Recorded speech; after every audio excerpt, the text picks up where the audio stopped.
નમસ્કાર મિત્રો, શ્રી સારસ્વત વિદ્યાલય રાતાવાપી આપ સૌનું હાર્દિક સ્વાગત કરે છે. મિત્રો, હું વિશેષ ગોસ્વામી આજે ધોરણ 12 જીવ વિજ્ઞાનમાં પ્રકરણ નંબર 5 આનુવંશિકતા અને ભિન્નતાના સિદ્ધાંતો વિશે ચર્ચા કરીશું. આ પહેલાંના પાઠની અંદર આપણે જનીન વિશે ઘણી બધી ચર્ચાઓ કરી અને જનીન જ જવાબદાર, જેને મેન્ડલે કારક કીધા હતા, જનીન જ જવાબદાર છે વિવિધ લક્ષણો માટે. હવે જનીનોમાં આપણે બે પ્રકારના કારકો જોયા આપણે, એક પ્રભાવી અને પ્રચ્છન્ન. અને એની અંદર આપણે ક્યાંક એવી બી ચર્ચા કરી કે પ્રચ્છન્ન લક્ષણો કેમ ઉત્પન્ન થાય અથવા જનીન પ્રચ્છન્ન કેમ થાય. તો જે પ્રભાવી જનીન છે, પ્રભાવી જનીનની અંદર કંઈ ખામી સર્જાવાને લીધે તે શું થઈ જાય? પ્રચ્છન્ન. તો આ ખામી શું છે? આ ખામીને આપણે શું કહીએ છીએ? વિકૃતિ. શું કહીએ? વિકૃતિ. તો સામાન્ય જનીનો વિકૃત જનીનમાં પરિવર્તન પામે અને આ બદલાવાની પ્રક્રિયાને જ વિકૃતિની પ્રક્રિયા કહેવાય. તો અહીં ડીએનએના અનુક્રમમાં વૈકલ્પિક બદલાવ થવાને લીધે આવું થાય. તો મિત્રો, ડીએનએ તમે ભણી ગયા છે 11મા ધોરણની અંદર, અને તેની અંદર તમે કંઈક આવું ભણ્યા હશે કે એના ઉપર નાઇટ્રોજન બેઝની જોડીઓ હોય, A, G, G, C, T, G, C, બરાબર. અને આ બે શૃંખલા છે અહીં, બરાબર છે.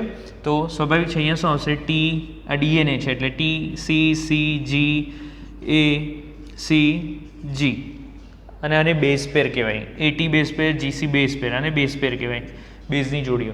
તો અહીં આ જે ડીએનએનો ક્રમ છે, ડીએનએનો અથવા તો ડીએનએમાં ન્યુક્લિયોટાઇડનો જે ક્રમ છે, એ ન્યુક્લિયોટાઇડના ક્રમમાં ફેરફાર થાય, બરાબર છે.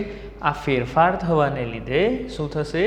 તો વિકૃતિ સર્જાશે. ડીએનએના અનુક્રમમાં વૈકલ્પિક બદલાવ થવાને લીધે, આ બદલાવ થવાને લીધે જનીનમાં ફેરફાર થયા, એટલે એની જે ચોક્કસ લક્ષણો પ્રસ્થાપિત કરવાની જે પ્રક્રિયા છે એમાં ફેરફાર થશે, એટલે એનો જનીન પ્રકાર બી બદલાઈ ગયો અને સ્વરૂપ પ્રકાર પણ બદલાઈ જશે.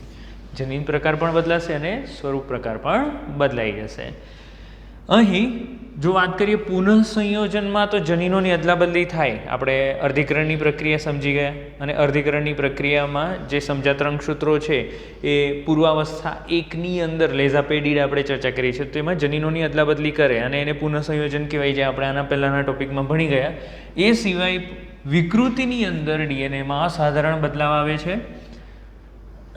અહીં રંગસૂત્રો જે છે એ રંગસૂત્રની પ્રત્યેક રંગસૂત્રિકા, તો આ રંગસૂત્ર કહેવાય, બરાબર, અને આ એની એક રંગસૂત્રિકા કહેવાય. આ એક રંગસૂત્રિકા, બીજી રંગસૂત્રિકા. તો એની પ્રત્યેક રંગસૂત્રિકામાં એક છેડાથી બીજા છેડા સુધી અત્યંત ગૂંચળમય ડીએનએ આવેલું હોય છે, બરાબર. તો આ ખરેખર જે રંગસૂત્ર છે શેનું બનેલું છે? ડીએનએનું. તમે આને ઝૂમ કરીને જોશો તો તમને આવી રચના એમાં જોવા મળશે. આપણે આને જ નિશાની જેવી બતાવી દીધી મેં, બરાબર, પણ એ આવી કુંતલાકાર રચના જોવા મળે છે, બરાબર. એક છેડાથી બીજા છેડા સુધી અત્યંત ગૂંચળમય ડીએનએની રચના છે, બરાબર. તેની અંદર વિકૃતિ સર્જાશે. વિકૃતિમાં લોપ પણ થઈ શકે, દ્વિગુણન પણ થઈ શકે, બરાબર છે. આ સિવાય બી અન્ય રીતે બી અહીં વિકૃતિ સર્જાઈ શકે અને રંગસૂત્રોમાં ફેરફાર થાય છે. તો રંગસૂત્રમાં ફેરફાર થઈ જાય કારણ કે અહીં જે જનીનો છે, જનીનો પોતાનો ક્રમ બદલી નાખે, અથવા તો જનીનની અંદર જે ન્યુક્લિયોટાઇડ્સ છે પોતાનો ક્રમ બદલી નાખશે. ક્યારેક નીકળી જાય તો લોપ થઈ જાય, ક્યારેક ઉમેરાય તો દ્વિગુણન થઈ જાય, બરાબર છે. તો આને વિકૃતિ કહેવાય. શું કહેવાય? વિકૃતિ. એની અંદર કેટલાક પ્રકારો આપ્યા છે. Point mutation. તો ડીએનએની એક બેઝની જોડીમાં થતું પરિવર્તનને પોઈન્ટ મ્યુટેશન કહેવાય. ધારો કે અહીંયાથી જીસીને આપણે વચ્ચેથી કાઢી નાખીએ, બરાબર છે, તો આ થયું પોઈન્ટ મ્યુટેશન. ચોક્કસ પોઈન્ટ ઉપર જ વિકૃતિ સર્જાય.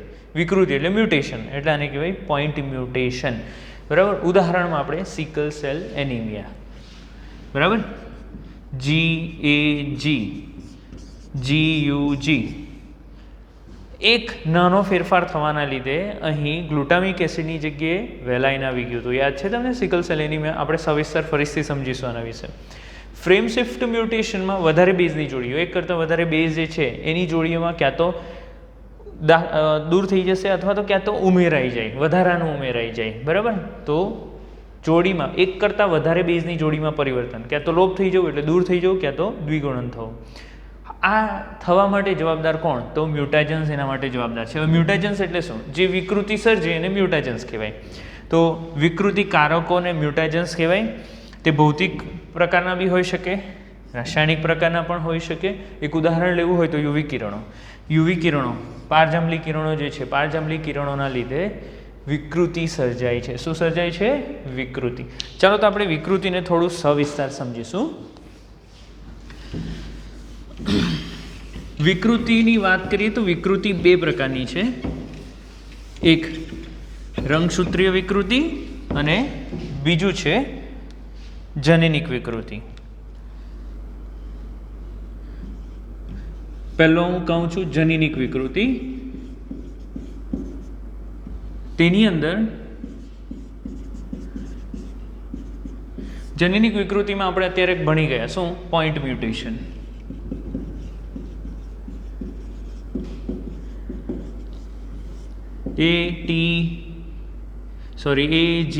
AGCTTGC બરાબર. આની અંદરથી ક્યાં તો સી ને કાઢી નાખો તો પણ આ પોઈન્ટ મ્યુટેશન કહેવાય, ક્યાં તો પછી સી જે છે AGC છે એની વચ્ચે બીજો એક જી આવી ગયો તો આ પણ એક પોઈન્ટ મ્યુટેશન જ કહેવાય.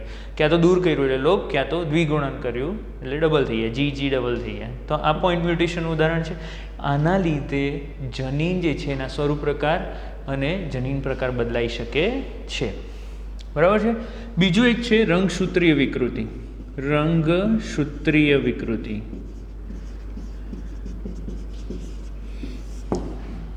રંગસૂત્રીય વિકૃતિ પાછી બે પ્રકારની. એક યુપ્લોઇડી અને બીજું એન્યુપ્લોઇડી. મિત્રો આપણા ટેક્સ્ટબુકની અંદર આ વસ્તુ નથી આપી, આ માહિતી વધારાની છે તો ધ્યાન આપજો. યુપ્લોઇડી એટલે શું? તો રંગસૂત્રોના સમૂહોમાં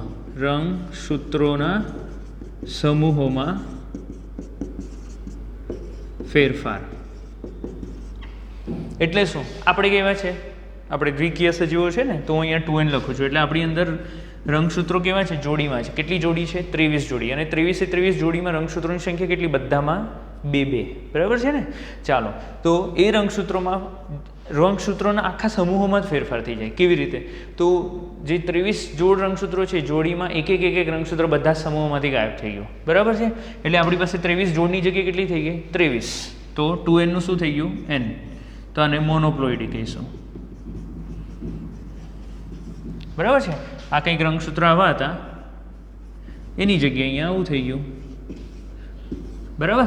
ક્યાં તો પછી રંગસૂત્રો બધા જ સમૂહોમાં રંગસૂત્રો ઉમેરાય, એક ઉમેરાય અથવા તો વધારે ઉમેરાય તો તેનું 3n પણ થઈ શકે, 4n પણ થઈ શકે, 5n પણ થઈ શકે. એટલે કે 23 જોડી છે, 23 જોડીમાં રંગસૂત્રો 3ની સંખ્યામાં છે. બરાબર? તો 3 હોય, 4 હોય એટલે ટ્રાઇપ્લોઇડી, ટેટ્રાપ્લોઇડી, પેન્ટાપ્લોઇડી એવી રીતે. એટલે એને કહેવાય પોલીપ્લોઇડી. શું કહેવાય? પોલીપ્લોઇડી. આપણે પોલીપ્લોઇડીનો ઉપયોગ કરીએ છીએ. પોલીપ્લોઇડી વનસ્પતિમાં કરાવીએ કે જેના દ્વારા ફાયદાકારક છે, કે જેના દ્વારા આપણે મોટા કદના પર્ણો, મોટા કદના ફળ ઉત્પન્ન કરી શકીએ છીએ. તમે ન્યૂઝપેપરમાં જોયા હશે કે મોટું પમ્પકિન હોય, એની બાજુમાં એક વ્યક્તિ સૂતેલો હોય એનું કદ બતાવવા માટે. બરાબર? આ પોલીપ્લોઇડીના જ ઉદાહરણો છે. એન્યુપ્લોઇડી એટલે શું? તો સમૂહમાં આવેલા રંગસૂત્ર, સમૂહમાં આવેલા રંગસૂત્રની સંખ્યામાં ફેરફાર. બરાબર છે? એટલે કે રંગસૂત્રો કોઈ સમૂહ છે આખો, એની અંદર બધામાં ફેરફાર નથી. આપણી પાસે 23 જોડ છે. ઉદાહરણમાં મનુષ્ય જ લઈએ. 23 જોડ છે. એ 23 જોડમાંથી ઉદાહરણ તરીકે 21મી જોડ, 21મી જોડમાં રંગસૂત્ર કેવા છે? જોડીમાં છે. બરાબર? તો આ 21મી જોડ છે એમાંથી ક્યાં તો રંગસૂત્ર એક ગાયબ થઈ જાય. બરાબર? એક રંગસૂત્ર ગાયબ થઈ જાય તો એને કહેવાય મોનોસોમી. શું કહેવામાં આવે? મોનોસોમી. બરાબર? એને 2n - 1 લખાય. કેવી રીતે? 2n એટલે આપણામાં કેટલા થાય? 23 × 2. બરાબર? એટલે 46 - 1 એક ગાયબ થઈ ગયું. બાકીની બધી જોડીઓ 1 થી 20 જોડીઓ, 22મી 23 જોડીઓ બધામાં રંગસૂત્રો એવા ને એવા છે. એક રંગસૂત્ર એક જોડીમાંથી ગાયબ થઈ ગયું એને કહેવાય મોનોસોમી. બંને ગાયબ થઈ ગયા તો આખી જોડી ગાયબ થઈ ગયું તો નલીસોમી. શું કહેવાય? નલીસોમી. જો ઉમેરાયું તો એકાદ જોડ છે, ઉદાહરણ તરીકે આપણી લિંગી જોડી જે કહેવાય XXXY 23મી જોડી, એમાં એક ઉમેરાઈ ગયો XXY અથવા તો XXX એવી રીતે ઉમેરાઈ ગયો. બરાબર? તો એને કહેવાય ટ્રાઇસોમી. 2n + 1. એટલે 46 ના 47 થઈ જશે, અથવા તો પછી 2 ઉમેરાય તો ટેટ્રાસોમી. બરાબર. ઓકે, તો અહીં આ જે વિકૃતિ છે દૈહિક રંગસૂત્રોમાં પણ થઈ શકે અથવા તો પછી લિંગી રંગસૂત્રોમાં પણ થઈ શકે. બરાબર. લિંગી રંગસૂત્રોમાં એન્યુપ્લોઇડી, દૈહિક રંગસૂત્રોમાં એન્યુપ્લોઇડી એવું કહી શકાય અહીંયા આના માટે ફક્ત. બરાબર. દૈહિક રંગસૂત્રમાં મોનોસોમી, દૈહિક રંગસૂત્રમાં નલિસોમી, દૈહિક રંગસૂત્રમાં ટ્રાયસોમી, દૈહિક રંગસૂત્રમાં ટેટ્રાસોમી, અથવા તો પછી તમે લિંગી રંગસૂત્ર માટે પણ કહી શકો લિંગી રંગસૂત્રમાં નલિસોમી, મોનોસોમી, ટ્રાયસોમી, ટેટ્રાસોમી કંઈ પણ રીતે. 2n-1 જો નલિસોમી હોય તો 2n-2, ટ્રાયસોમી માટે 2n+1 અને ટેટ્રાસોમી માટે 2n+2. આપણે આ ચેપ્ટરની અંદર જ આનું ચોક્કસ ઉદાહરણ જોવાના છે. બરાબર. ચાલો હવે આપણે અહીં ચર્ચા જે કરવાના છે વિકૃતિ કઈ કઈ રીતે થઈ શકે આપણે એના પ્રકારો જોઈ લીધા. બરાબર. લોપ એટલે શું પહેલાં સમજીએ. લોપ દ્વારા વિકૃતિ. લોપ તો ધારી લો કે આ એક રંગસૂત્ર છે. બરાબર. એની ઉપર 1 2 3 4 5 6 અને 7 આ જનીનો છે. જનીન, પહેલું જનીન, બીજું, એની પછી ત્રીજું જનીન, એવી રીતે જનીનો ક્રમમાં છે. તો અહીં કોઈ જનીન ગાયબ થઈ ગયો. ઉદાહરણ તરીકે છેલ્લેથી ભુજા જે છે ભુજાનો છેલ્લો ભાગ ગાયબ થઈ ગયો તો આને લોપ કહેવાય. શું કહેવાય મિત્રો? લોપ. બરાબર. અંત્યસ્થ લોપ, આંતરવિશ્લોપ. છેડાથી જાય તો અંત્યસ્થ લોપ, વચ્ચેથી જાય તો આંતરવિશ્લોપ, વચ્ચેથી નીકળી ગયો. બરાબર. તો આને લોપ કહેવાય. આવું આ રંગસૂત્રમાં થયું એવું જનીનોમાં પણ થઈ શકે. આની અંદરનો છઠ્ઠો જનીન છે એને હું બતાવું છું. AGGCTGC. તો અહીંયાથી એક ન્યુક્લિયોટાઇડ ગાયબ થઈ ગયો તો આને પણ લોપ કહીશું આપણે. બરાબર છે. એક ઘટક નીકળી ગયો અહીંયાથી. ચાલો ત્યાર પછી દ્વિકૃતિ. દ્વિકૃતિ એટલે શું? 1 2 3 4 5 6 7 7 જનીનો બતાવ્યા છે આ રંગસૂત્રો પર. કોઈ એક જનીન છે ડબલ વાર થઈ જશે, બીજા નંબરનું જનીન ડબલ વાર થઈ જશે તો એને શું કહીશું આપણે? દ્વિકૃતિ. 1 2 2 3 4 5 6 ને 7. બરાબર. તો આને શું કહીશું આપણે? દ્વિકૃતિ. બરાબર. ઓકે, તો લોપ, દ્વિકૃતિ, ઉત્ક્રમણ. બરાબર. અને ત્યાર પછી આવશે સ્થળાંતર. ઉત્ક્રમણની અંદર શું થશે? તો ઉત્ક્રમણની અંદર જનીનો એટલાના એટલા જ રહેશે 1 2 3 4 5 6 7. પરંતુ જનીનો છે જનીનોના સ્થાન બદલાઈ જાય. 5 6 છે એ ઉલટું થઈ જશે અને કંઈક આવું થઈ જશે. 1 2 3 4 6 5 અને 7. આ પણ એક પ્રકારની વિકૃતિ છે ને ઉત્ક્રમણ કહેવાય. સ્થળાંતર એટલે શું? તો આ એક રંગસૂત્ર, આ બીજું રંગસૂત્ર, 1 2 3 4 5 6 7 ABCDEFG. તો અહીંયાથી આ કેટલાક જનીનો અહીંયાથી ગાયબ થઈ જશે અને અહીંયા આવી ગયા 6 ને 7. તો આને શું કહેવામાં આવે? આને સ્થળાંતર કહેવામાં આવે. તો આપણે વિકૃતિ જે છે વિકૃતિ કઈ કઈ રીતે થઈ શકે તો સમજાવ્યું. લોપ, દ્વિકૃતિ, ઉત્ક્રમણ અને સ્થળાંતર. લોપ એટલે કે કોઈ જનીન ગાયબ થઈ ગયો તો, દ્વિકૃતિ એટલે કે જનીન ડબલ થઈ ગયો તો. બરાબર છે. ત્યાર પછી ઉત્ક્રમણ એટલે કે જનીનો એટલાના એટલા જ છે પરંતુ એમણે સ્થાન બદલી કાઢ્યા. અને સ્થળાંતર એટલે કે એક રંગસૂત્ર ઉપરથી જનીનના કેટલાક રંગસૂત્રોનો કેટલાક ભાગ કોઈ અન્ય જે સમજાત નથી એવા રંગસૂત્રો પર, એટલે આ 5મા નંબરના રંગસૂત્રો પરથી 20મા નંબરના રંગસૂત્રો ઉપર કેટલાક જનીનો સ્થળાંતરિત થઈ ગયા. આને શું કહેવામાં આવે? સ્થળાંતર. શું કહેવામાં આવે મિત્રો? સ્થળાંતર. ચાલો હવે મેન્ડેલે જે પ્રયોગ કરેલા, બરાબર છે. ઉદાહરણ તરીકે આપણે એક સંકરણનો પ્રયોગ ફટાફટ લખું છું એટલે આખું બધું નથી લખતો, તમારે સમજવાનું છે, તમને યાદ રહેવું જોઈએ. કેપિટલ ટી આ પી પેઢી, F1 પેઢીની અંદર શું આવશે? તો કેપિટલ ટી સ્મોલ ટી. બરાબર છે. ત્યાર પછી F2 પેઢીની અંદર શું આવશે? 4 પ્રકાર આવશે. F2 પેઢીમાં કયા કયા? Capital T small T, capital T small T, small T. બરાબર. આવો આપણે અભ્યાસ કરી શકીએ છીએ, કારણ કે વટાણાનો છોડ 3 મહિનાની અંદર રેડી થઈ જાય એટલે એની અંદર આપણે વાનસ્પતિક તબક્કો, પ્રજનનિક તબક્કો, વૃદ્ધત્વ બધું જ જોઈ શકીએ. એટલે ફટાફટ આપણે 1 વર્ષની અંદર તો 3-4 પેઢી જોઈ શકીએ. મનુષ્યમાં એવું નહીં થઈ શકે. મનુષ્યમાં એક પેઢીથી બીજા પેઢીનો જો તમારે અભ્યાસ કરવો હોય તો બહુ બધી રાહ જોવી પડે. ત્યાં સુધીમાં અભ્યાસ કરનાર વ્યક્તિ કદાચ મૃત્યુ બી પામે.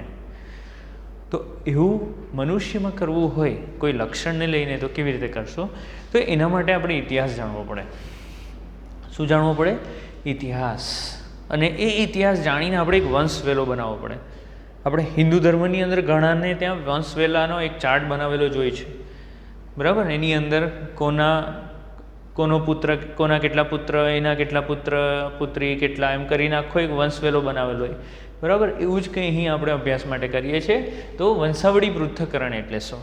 તો માનવ કુટુંબમાં ચોક્કસ લક્ષણ માટે અનેક પેઢી સુધી નોંધ રાખવાની બાબતને વંશાવળી પૃથ્થકરણ કહેવાય, બરાબર?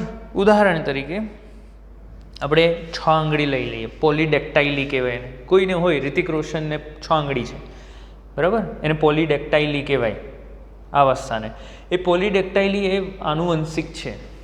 જેવી રીતે અહીંયા મેન્ડલ જે છે, મેન્ડલે લક્ષણોને આનુવંશિક ઠેરાવેલા ને, એવી રીતે આપણા શરીરમાં બી કેટલાક લક્ષણો છે જે આનુવંશિક છે, જે રેર જોવા મળે. આવા આનુવંશિક લક્ષણોને જો આપણે શું કહીએ, એક લાંબી પેઢી એટલે કે ઘણી બધી પેઢી સુધી અભ્યાસમાં લઈએ તો એને વંશાવળી પૃથ્થકરણ કહેવાય. હવે આ વંશાવળી પૃથ્થકરણ છે એમાં વંશવૃક્ષનો અભ્યાસ કરી શકીએ અને એના દ્વારા ચોક્કસ લક્ષણોનો અભ્યાસ કરી શકીએ અને એ પેટર્ન જાણી શકીએ કે ક્યાંથી કોની પાસે ઉતરી આવ્યો, કયા બાળકમાં હતો, ત્યાર પછી આગળ કેવી રીતે વધ્યો અન્ય પેઢીઓની અંદર, બરાબર? તો એના માટે આ વંશાવળી પૃથ્થકરણ માટે જે ચાર્ટ બનાવવામાં આવે છે એના કેટલાક નિયમો છે. તો એના નિયમો જોઈ લઈએ આપણે. જો નર સામાન્ય હોય એટલે એને કોઈ રોગ નથી થયો, બરાબર? તો એને આ રીતે બતાવવામાં આવે ચોરસ પાડીને, પણ એને ડાર્ક નહીં કરવાનું, બરાબર? માદા સામાન્ય હોય તો એને સર્કલથી બતાવે, વર્તુળથી, એને પણ ડાર્ક નથી કરવાનું. જો આ લોકો રોગિષ્ટ હોય, નર રોગિષ્ટ છે અથવા તો માદા રોગિષ્ટ છે, અસરગ્રસ્ત એટલે કે એને એ અસર થયેલી છે, ક્યાં તો 6 આંગળીવાળી છે એ આપણે ઉદાહરણમાં લઈએ, અથવા તો પછી કોઈ રોગ છે, સિકલ સેલ એનિમિયા છે, તો એને ડાર્ક કરીને બતાવવાનું, બરાબર? અસરગ્રસ્ત વ્યક્તિ, સ્ત્રી, પુરુષ અથવા અન્ય, આપણે ઉલ્લેખ નથી કરવો કે પુરુષ છે કે સ્ત્રી છે, તો એ રીતે પણ દર્શાવી શકાય તમે. જો પ્રચ્છન્ન લક્ષણ માટેની વાહક હોય તો, વાહક એટલે શું? તો ઉદાહરણ તરીકે કેપિટલ ટી સ્મોલ ટીમાં રોગ ક્યારે થાય? સ્મોલ ટી હોય ત્યારે થાય. પણ આપણને ખબર છે કેપિટલ ટી સ્મોલ ટીમાં કેપિટલ ટી કેવો છે? પ્રભાવી છે. એટલે આ વ્યક્તિને રોગ નહીં થશે, સામાન્ય છે, કારણ કે આ સામાન્ય લક્ષણ માટે છે, આ રોગ માટે છે. તો આવો વ્યક્તિ સામાન્ય છે, પરંતુ એ આગળના પેઢીની અંદર આ સ્મોલ ટીને ઉતારી શકે. હવે થોડુંક તો તમને સમજ પડી ગઈ હશે. સ્મોલ ટી ઉતારી શકે એની આગળની પેઢીમાં, ઉતારી શકે ને, એટલે એને વાહક કહેવાય. શું કહેવાય મિત્રો? વાહક. તો વાહકને આ રીતે દર્શાવાય, સર્કલ, ટપકું, બરાબર છે? અથવા તો આ રીતે પણ આપણે દૈહિક રંગસૂત્રીય પ્રચ્છન્ન લક્ષણ માટે વિષમયુગ્મી હોય, બરાબર છે? એટલે કેપિટલ ટી સ્મોલ ટી જેવું કંઈ હોય કે જેમાં એની પાસે રોગિષ્ટ જનીન છે પરંતુ એને રોગ નથી, કેમ? કારણ કે પેલો પ્રભાવી સામાન્ય જનીન હાજર હોવાથી. તો વાહકને આ રીતે દર્શાવાય, બરાબર છે? ચાલો, ત્યાર પછી મૃત્યુ પામેલ બાળક હોય તો આ રીતે દર્શાવાય, બરાબર છે? ચાલો, ત્યાર પછી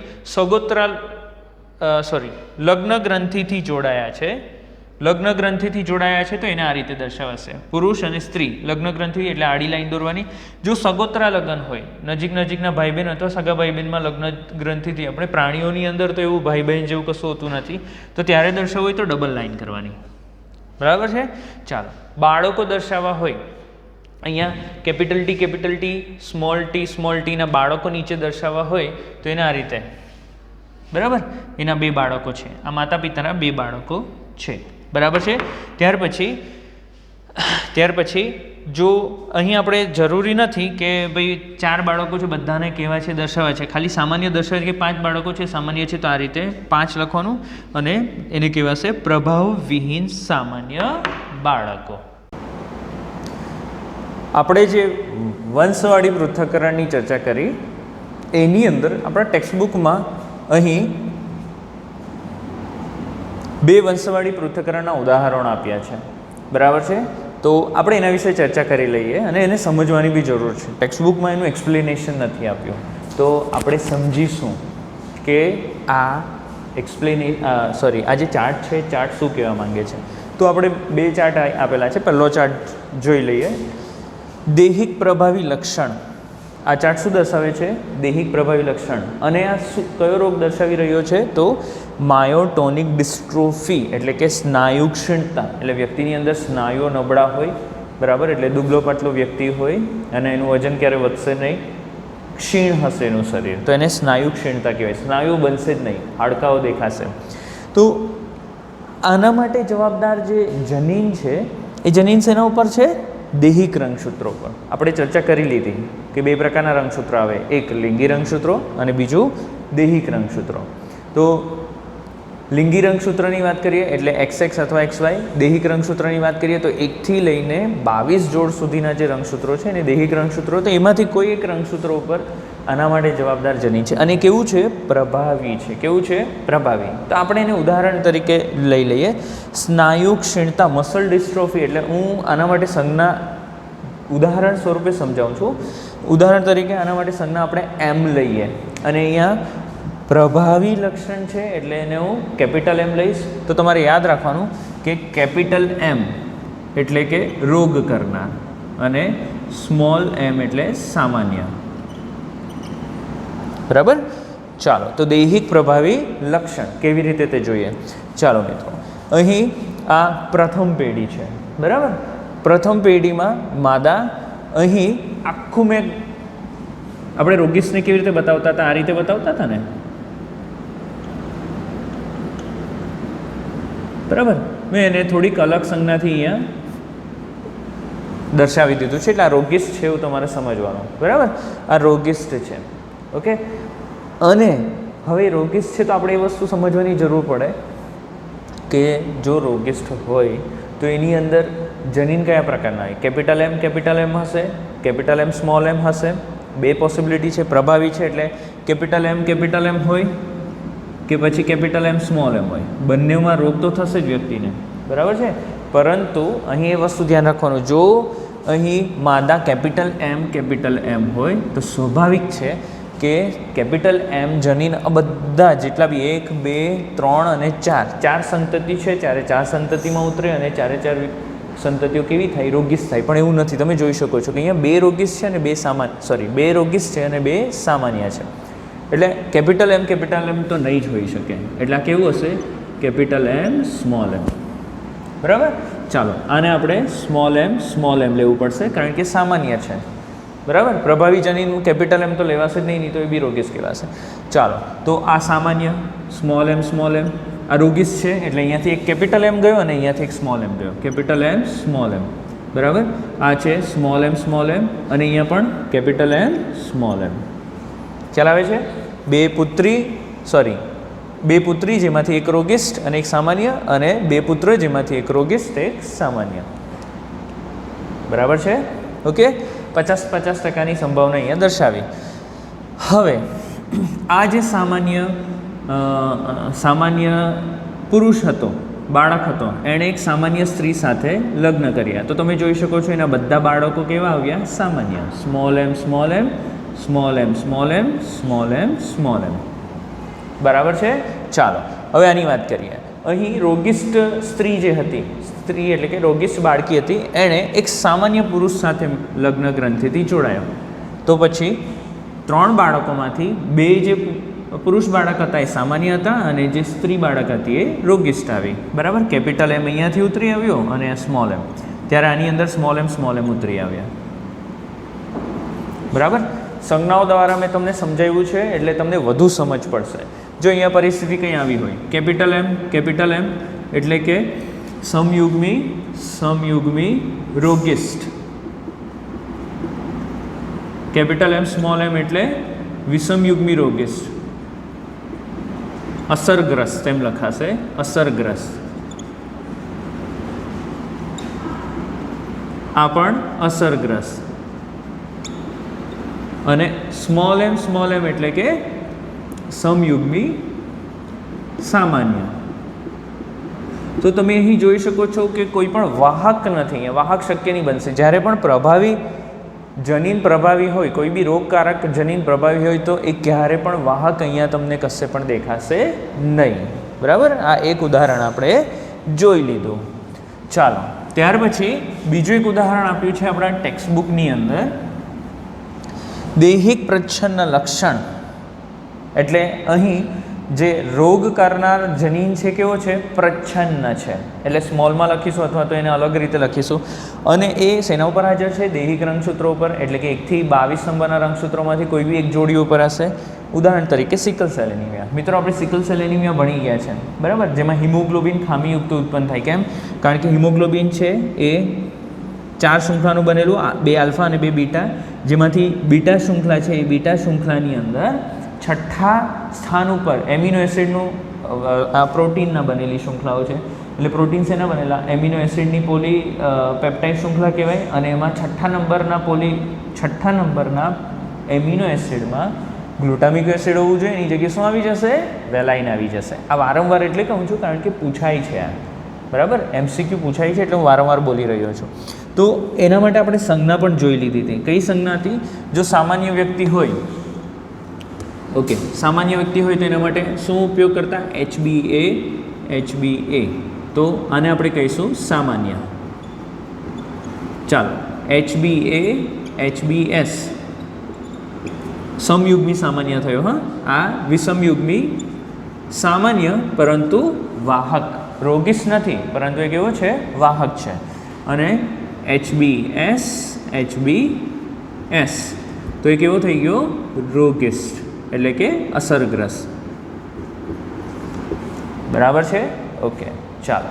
તો સમજાવવા માટે હું અહીં HB લખવાનો નથી, બરાબર છે, ફક્ત આ રીતે લખીશ. ક્યાં તો AA લખીશ, ક્યાં તો AS લખીશ, ક્યાં તો SS લખીશ. એટલે તમને ખબર પડી જવી જોઈએ, તો આપણે જલ્દીથી સમજાઈ શકીએ, બરાબર. તો નહીં તો ચાલો આપણે બધું જ લખવું છે તો કોઈ કન્ફ્યુઝન જ નહીં રહેશે. તો મિત્રો, અહીં આ બંને વાહક તરીકે અહીંયા ચાર્ટમાં દર્શાવ્યા નથી, પરંતુ આપણે શોધવું પડશે કે વાહક છે કે સામાન્ય છે. જો આપણે સામાન્ય લઈ લઈએ, ઉદાહરણ તરીકે HbA અને અહીંયા પણ HbA, તો પછી તમે જોઈ શકો છો કે અહીં શક્ય જ નથી કે કોઈ રોગિસ્ટ આવે, બરાબર ને. પરંતુ તમે જોઈ શકો છો 2 રોગિસ્ટ છે. એટલે અહીં આપણે એ સમજવાની જરૂર છે કે અહીં આ વાહક હોવા જોઈએ. HbA HbS, HbA HbS. Okay, એટલે શું?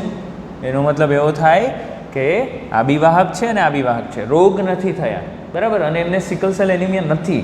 હવે જ્યારે આમાંથી બાળકો ઉત્પન્ન થશે તો કેટલાક વાહકો પણ હોઈ શકે, બરાબર, આ અને આ વાહક પણ હોઈ શકે અથવા તો સામાન્ય પણ હોઈ શકે. એટલે કે ક્યાં તો HbA HbA હશે, ક્યાં તો HbA HbS હશે, બરાબર છે. ઓકે, પરંતુ આ જે રોગીસ થયા કેમ? તો HbS HbS, આમાંથી HbS ઉતરી આવ્યો, અહીંયાથી બી HbS ઉતરી આવ્યો, તો HbS HbS.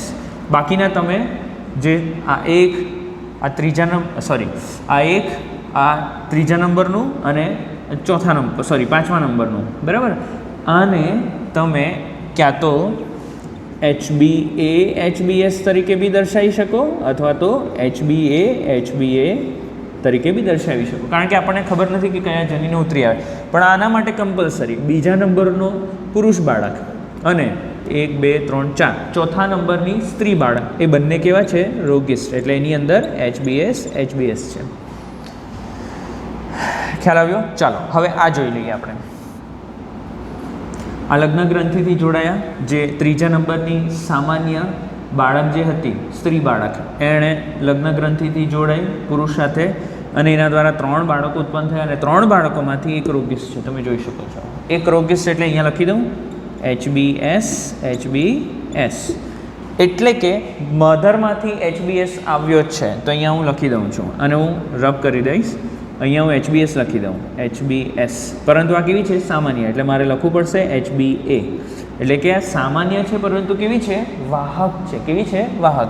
એવું જ આના માટે બી થશે. કેવી રીતે?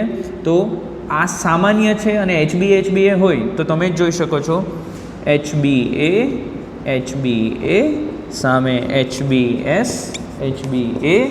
આવા કિસ્સાની અંદર ક્યારે પણ રોગિષ્ટ બાળક આવી શકે નહીં. એટલે અહીંયા પણ એક તો એસ હોવો જોઈએ, HBS. તો આ બંને ઉતરી આવશે, આ અને આ માતા અને પિતામાંથી ઉતરી આવશે, તો બાળક કેવો હશે? HBS.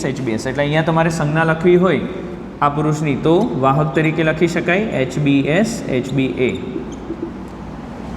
બરાબર છે. તો આ થયું સિકલ સેલ એનિમિયા. શું થયું? Sickle cell anaemia. તો આપણે બંને ઉદાહરણ જોઈ લીધા, એની સંજ્ઞાઓ પણ લખી દીધી, તમારે નોટ ડાઉન કરવાની છે સંજ્ઞાઓ. બરાબર છે. ઓકે. અને અહીંયા તમે વાહક પણ દર્શાવી શકો અથવા તો સામાન્ય પણ દર્શાવી શકો. તો આપણે આ જોયું વંશાવળી પૃથ્થકરણ.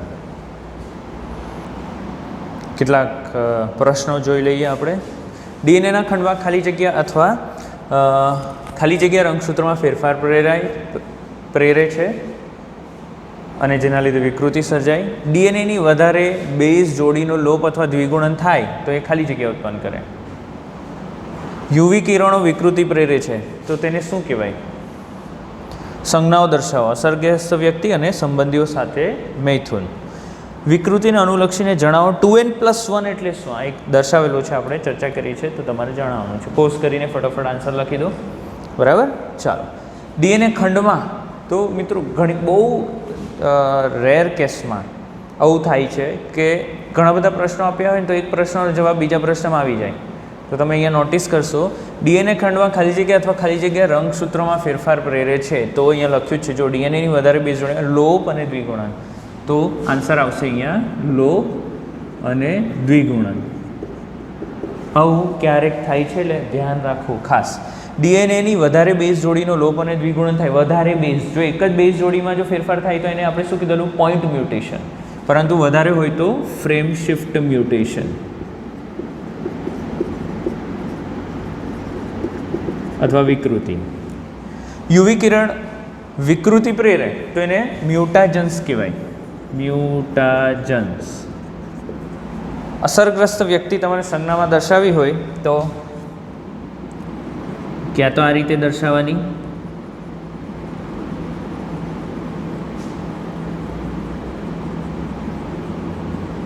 ક્યાં તો પછી આ રીતે દર્શાવવાની. જો એટલે કે અસરગ્રસ્ત સ્ત્રી છે, આ અસરગ્રસ્ત પુરુષ છે,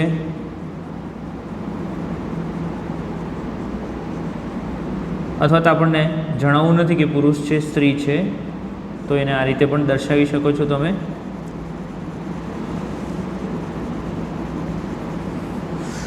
સંબંધીઓ સાથે મૈથુન તો સ્ત્રી, પુરુષ અને બે લીટી. તો આ થયું સંબંધીઓ સાથે. વિકૃતિને અનુલક્ષીને જણાવો. 2n+1 એટલે શું? એટલે આ એન્યુપ્લોઇડી છે. બરાબર. એન્યુપ્લોઇડી. અને 2n+1 એટલે શું? કે રંગસૂત્રોના જે જૂથ છે એમાંથી કોઈ એક જૂથમાં એક રંગસૂત્ર ઉમેરાયો છે. બરાબર છે. એટલે આને શું કહીશું આપણે? ટેટ્રાસોમી, સોરી ટ્રાયસોમી. શું કહીશું? ટ્રાયસોમી. ટ્રાયસોમી એન્યુપ્લોઇડી.